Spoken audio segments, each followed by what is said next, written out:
Have you ever wondered what your beloved canine companion truly does when you close the door and leave for the day?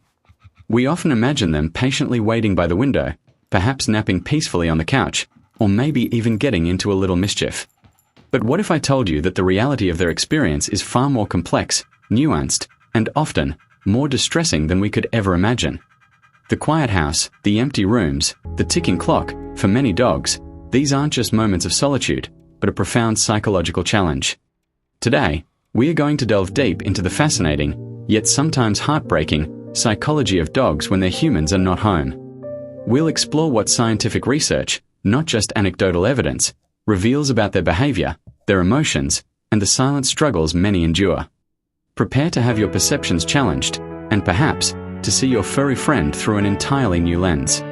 This isn't just about what they do, it's about what they feel and experience in your absence. It's a curious paradox, isn't it? The person who often knows the most about your dog's behavior when you're gone isn't you, the owner, but rather your neighbor. Think about it. They're the ones who hear the first bark, the prolonged howl, the frantic whimpering that echoes through shared walls or across the yard. They might notice the specific times of day when the vocalizations begin, how long they persist, and which days seem to be the worst for your canine companion. Your neighbor has, in essence, become an unwitting observer of a private drama you are never privy to. They've heard sounds and witnessed behaviors that you, by definition, cannot, because you are simply not there when they unfold. This creates a significant blind spot for many dog owners. When you finally return home, the scene often appears perfectly normal. Your dog greets you, perhaps with an excited wag of the tail, a joyful bark, or a calm, almost nonchalant demeanor, as if nothing out of the ordinary has transpired. They might seem perfectly content, perhaps a little sleepy, or just eager for your attention. However, for the observant owner, subtle clues might betray the truth. A displaced couch cushion, a corner of the rug inexplicably turned up, a faint scratch mark on the doorframe, or even that peculiar, almost guilty silence of a dog who senses a shift in the atmosphere upon your re-entry. These aren't just signs of boredom or simple mischief, as many might assume. These are often the tangible remnants of a deeper emotional struggle. For too long, our understanding of this critical period has been based on assumption and conjecture. But behavioral researchers, armed with a tool most owners don't employ, have begun to pull back the curtain on this invisible reality. They've simply left a camera running and watched. And what those cameras reveal is profoundly insightful. The advent of affordable home surveillance technology has revolutionized our understanding of canine behavior in solitude. No longer do we have to rely on guesswork or the second-hand accounts of neighbors. Now, we can observe, record, and analyze.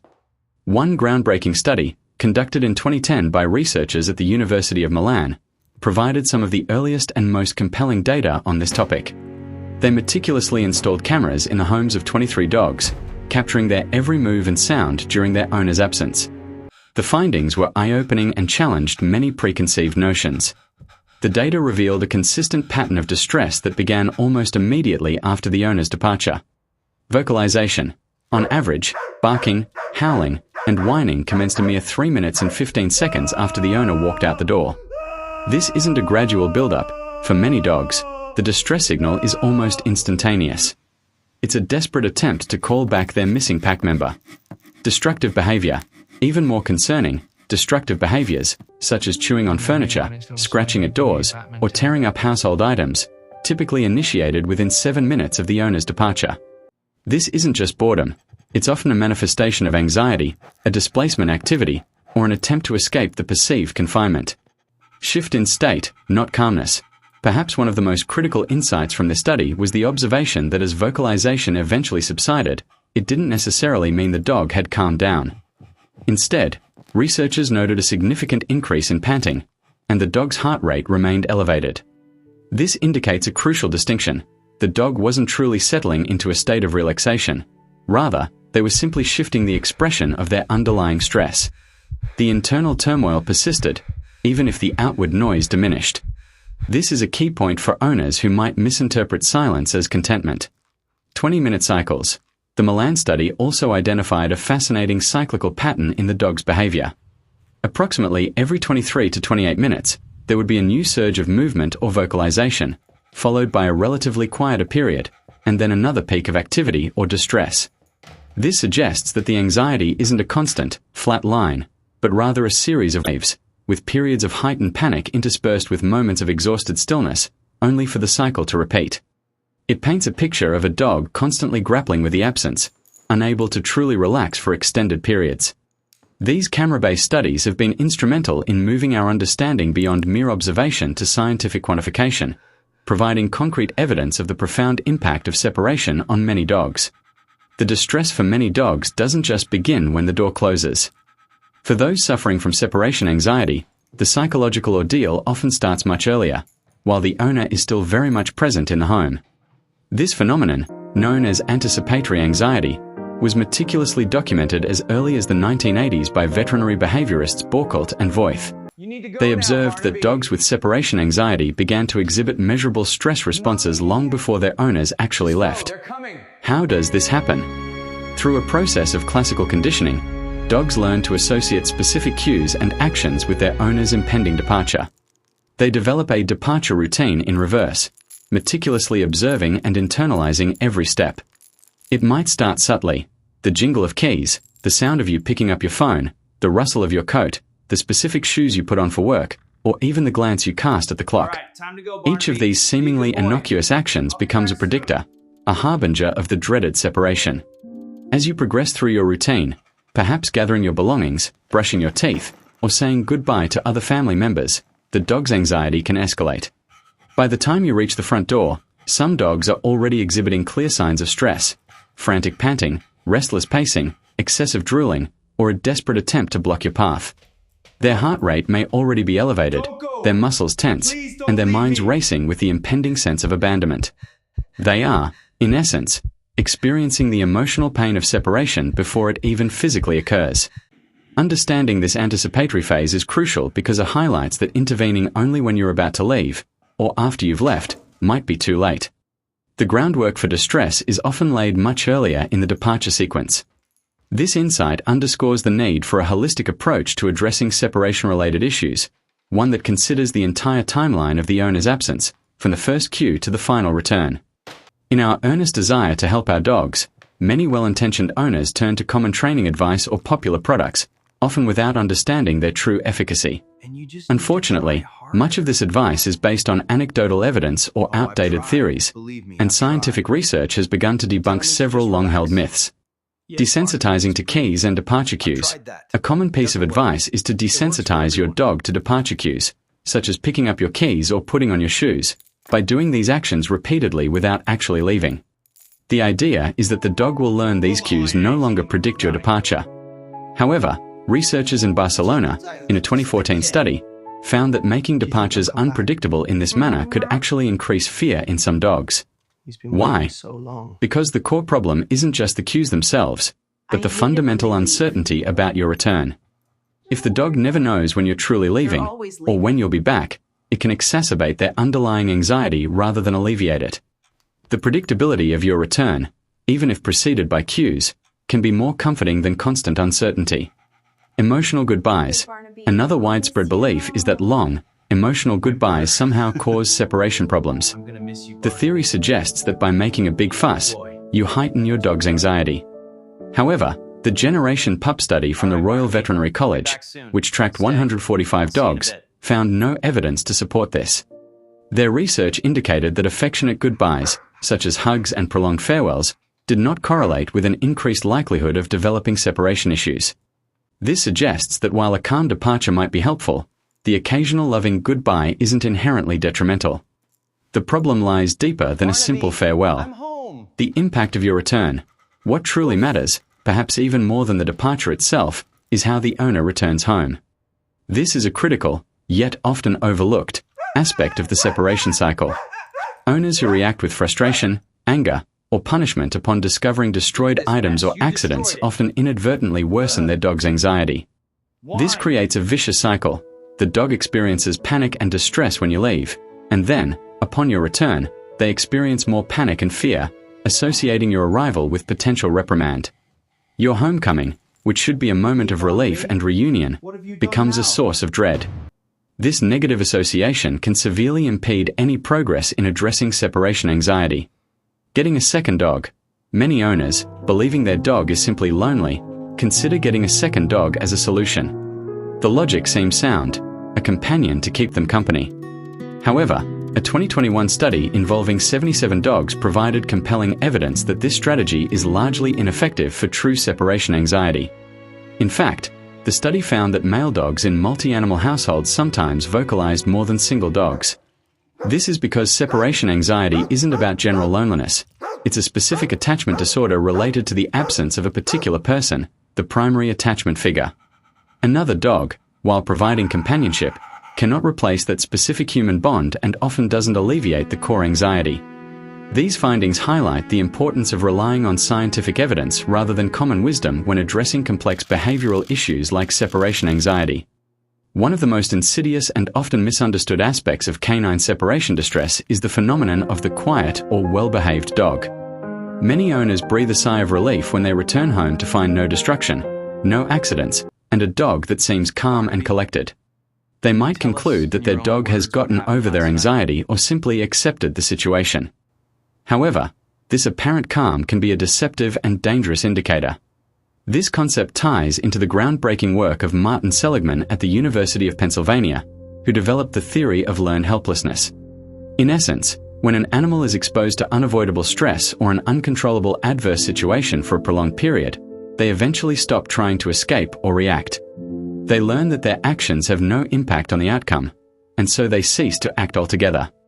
Applied to dogs, a canine that remains quiet and still after an hour or more of solitude may not have accepted the situation in a healthy way. Instead, they may have learned that their frantic barking, destructive chewing, or desperate attempts to escape yielded no results.